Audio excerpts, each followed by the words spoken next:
1 second. Yep, back to the presentation. So far we solved a very easy linear single physics problem. So next thing we're going to introduce the second physics by right-click on component 1. The entire thing is called a model, and if you save it, it's called a .mph, the multi-physics file. Right now we have one component, but you could actually right-click on the root, add more components, and the second component can be any dimension. It doesn't have to be the same as the first component.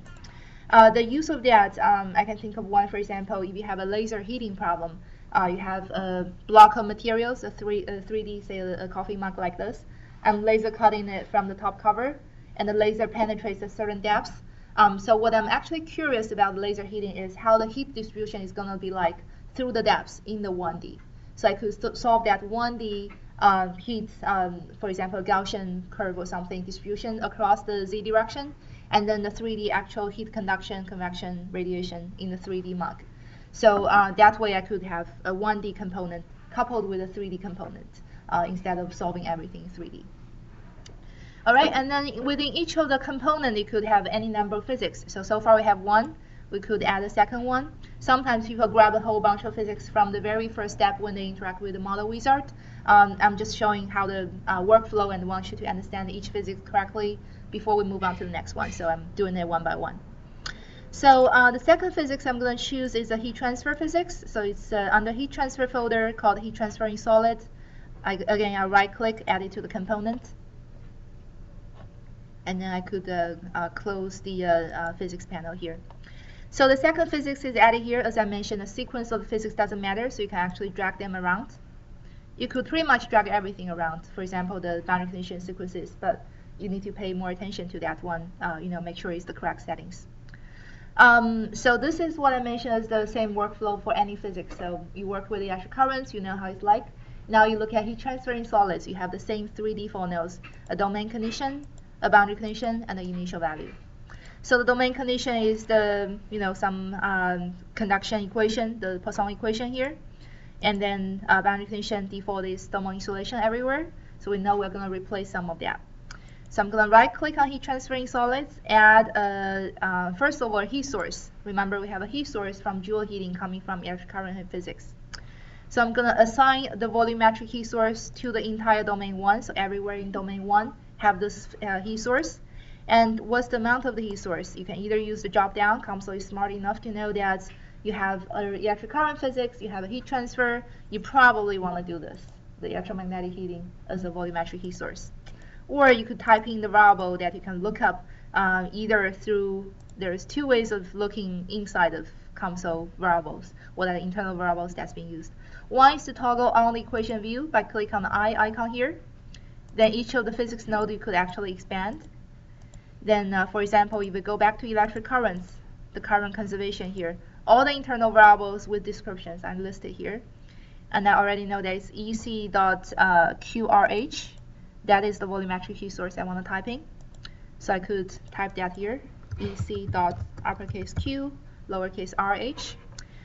So that'll be essentially the same. Or if I want a certain magnitude of that, I could write an expression based on ec.qrh as well. So anything you want. And what else I want to say? So the variables can also be found through the post-processing steps. So for example, you could actually add a complete report, write a report in a HTML format or a Word document format. It'll have all the information of the internal equations from different physics and the expressions and the units and everything. So that's another way of looking at those information. Going back to the heat transfer physics, so we define a heat source. The other things we want to do is change the default boundary conditions. So I could right-click, add heat flux condition. I'll grab all boundaries. So the drop-down has all boundaries, and say it's a convective heat flux with a heat transfer coefficient of 5, a handbook value, and the external temperature just the room temperature, 20 degrees C. And then I'm going to choose a fixed temperature condition on surface number 1 and 10. I'm going to make a selection out of these two, call them the feet. So later on, if I want to refer to both boundaries, I could just use the drop-down to choose feet instead of finding those boundaries again.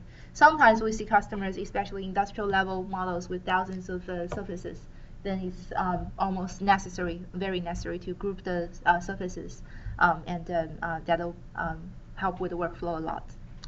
So the 2 is gonna glue to the heat sink, so it's gonna be fixed at room temperature also, and that fixed temperature condition will replace the heat flux condition here.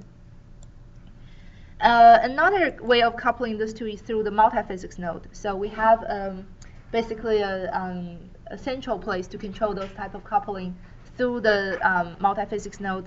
Say, depending on the 2 physics you have added so far, you could have potentially electromagnetic heating, which is the Joule heating. You could have thermoelectric effect, and you could have boundary, effects, and also what else? Discharge heat source, so some kind of plasma effect as well. So the DC plasma. So basically, you can, instead of adding the heat flux under the physics node of heat transfer, you could add that in the global sense here by just adding the electromagnetics assigned to domain 1. So those 2 would be essentially equivalent. You could disable just one of them. And yeah, the mesh should still be good. Now the stationary step will solve for both physics. Let's do that. So I'm going to right click on study, hit compute again. So the progress actually shows you how many iterations and what's the error estimate. And now it gives you the solution very quickly. So I'm going to add a new plot group. You could change the previous one as well. And I'm going to add a surface plot of temperature, which is uppercase T. You could also use the replace expression here. A better color for thermal, I usually like the thermal light. Oh, I choose the wireframe. Let me disable that. So basically, the coldest part is the feet, and then the hottest spot is right here in the middle of the beam. So that's it for the heat transfer physics. Any questions? So we use some of the existing information from the first physics for the second one. So far it's a one-way coupling between those 2 physics. If you do want to introduce the reverse coupling, let's do a little experiment here. The material properties, as you see for titanium, is by default constant from that built-in folder. So the electric conductivity, as we mentioned, right now is a constant. If we make it a linear function in temperature, 1 minus 0.001 times T, and I'm going to use the square bracket just to neutralize the units in the temperature so that everything in this later part of the equation is a dimensionless number.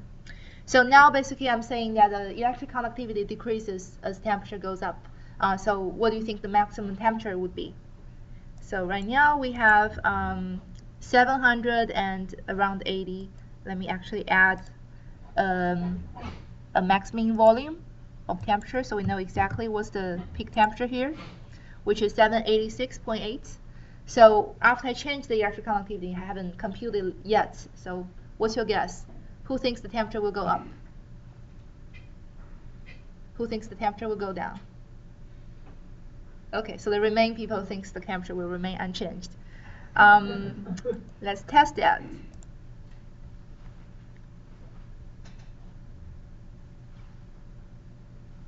All right, so go back to that 3D plot. So now the peak temperature is actually 568. It decreased by about 200 K. And why? Remember in the heat transfer equation, which part now changed? The heat source, right? The heat source is EC.QRH. Let's take a look at EC.QRH, which is right here. Basically, it's EC.JX times EX plus the Y and Z components. And if you look up the JX definition is sigma times EX, right? So basically, when the conductivity goes down, the heat source goes down. The EC.QRH is proportional to the local conductivity times the field squares. Of course, the field doesn't change because we haven't changed the applied potential. So the potential divided by distance doesn't change either. But the conductivity goes down, so the whole source goes down, and then the temperature goes down. So this is actually, if you think a little bit about the physics, you could, with a little bit more time given, you can definitely arrive at the same conclusion as the program gives you, which is a lower temperature. But what happens if we change another thing, say the thermal conductivity right here?